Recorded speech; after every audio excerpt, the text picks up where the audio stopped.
Hello, everybody, and welcome back to another episode of Home Cooking. Got Blusk over here, I'm your host, and we got the chef Alan. Hey, what's on your menu for today? Oh, we got some fun topics today, Bleska. I'm sure that the listeners will enjoy it. We got the big news in the NFL.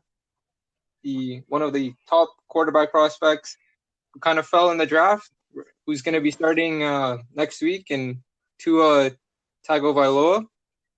And we're also going to touch on social media, man. So we're gonna start off with the situation in Miami. So Ryan Fitzpatrick, I'm not sure if you saw the reports, but he was heartbroken after he got the news that Tua was going to be starting in his place. So first, I'd like to hear what are your general thoughts about that move, just getting Tua off the bench and onto the field. Yeah, so Bleska, I feel that Ryan Fitzpatrick has been doing a pretty decent job keeping the Miami Dolphins competitive this year.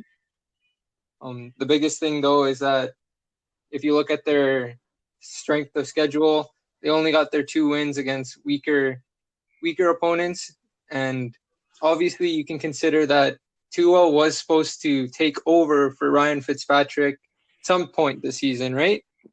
And Mm-hmm.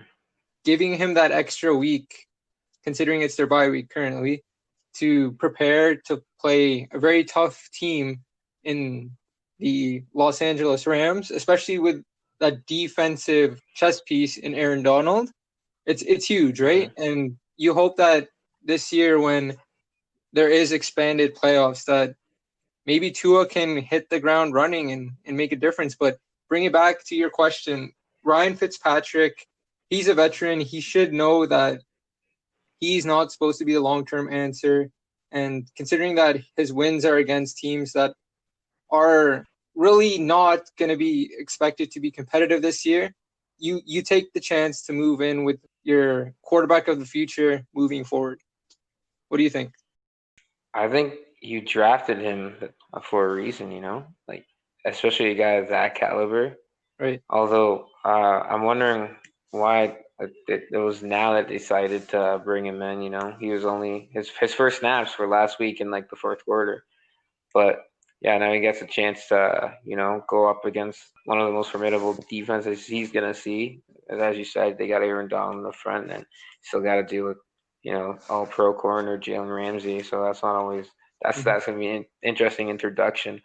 But in terms of Ryan Fitzpatrick, at the end of the day, like that's a man who felt like he was, doing his job in that sense. Like, I feel like he's been moving around a lot and he's been on the other side too, taking that starting position from, a guy like Jameis Winston. Regardless of that, I understand where he's coming from because from a sport perspective, you never want to see someone get tapped on the shoulder while you feel first foremost you felt like you were doing a good enough job to stay there. Like although his wins were against the weaker teams, I feel like Miami did have a different sort of energy coming out of the gate this year.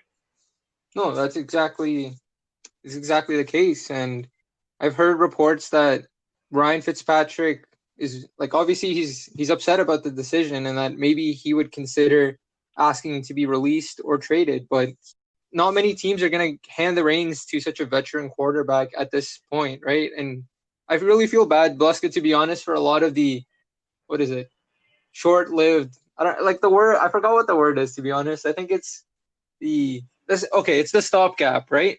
Like you have that in Tyrod Taylor in the Chargers, but unfortunately he got like his lung punctured by a doctor, and I don't know if that was an inside job or something, but straight up, Well, yo, at least these Herbert is holding it down over there. hey man, yo, if the Chargers hit on a quarterback, I mean you can't go wrong with that after losing for years, right? But yeah, yo, these stopgap quarterbacks, they're not supposed to have a long shelf life, right? And even if they somehow Yeah. make it work, like look at Nick Foles in Chicago, right? He's Hmm. starting over Trubisky, who's a bust, right? But yeah, like you can't run with Nick. Actually, maybe you could run with Nick Foles for a while because shout out to Super Bowls and the Philly special and the Super Bowl, right? But I mean, I don't know. The NFL works in a way where you want your young quarter, unless you have that stud veteran quarterback, which unfortunately Ryan Fitzpatrick does not fit the criteria. Yeah, you just go for the younger guy and you just hope for the best. And yeah, like I said, man, I feel bad for these stopgap quarterbacks because they're just gonna find jobs that they're not gonna last long for because there's gonna be someone always behind your back, like knocking on the door, and it's a difficult situation. I don't know what you think. After being released a couple times, after testing the market in free agency, like that window of this is my team, like it really starts to shrink, especially if you're not a guy that's gonna be getting paid the millions.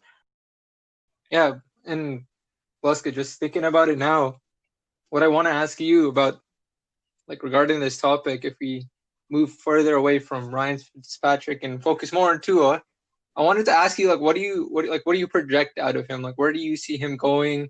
Give me a comparable. Like, where do you envision him going this season and moving forward? Like, what is his ceiling in your opinion? I'm not a big person on giving ceilings, but I see the way he like composes himself. Like, he's mature. He seems like a professional. So I won't say he's gonna have a career like Russ, but I just feel that energy of just like, I'm here for business and I want to get the things done. I want to be a leader and I want to take those steps. So I'm gonna give him a couple years to get settled because I still think Miami's gotta figure out a couple of things before they're competing anywhere. But I like Tua and I think he's gonna have a good career.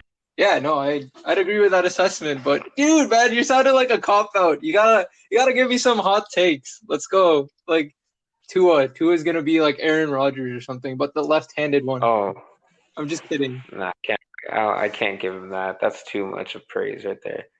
Um, he's a winner. First of all, he's a winner. So, but I'll give him a ceiling of. Wait, Nah, I can't give him a ceiling, but I'll give him the floor of not. I'm seeing Tua being like a 25 and like 8 guy for his career. 25 TDs and 8 turnovers on an average year. like, do you see him winning awards and stuff, or like, obviously, like making Pro Bowls isn't that Yeah, difficult? But yeah, do you think him? the competition is stiff over there. You got too many good quarterbacks. I can't. He hasn't played one game yet, so it's tough to even say where he's going to land. So I need a little more film. For example, Joe Burrow, he's breaking records already with the most 300 yards games to start the season as a rookie. So that's someone that I can say that he's going to be a Pro Bowl player in a couple of years, I think. But as for Tua, I need to see a couple of games.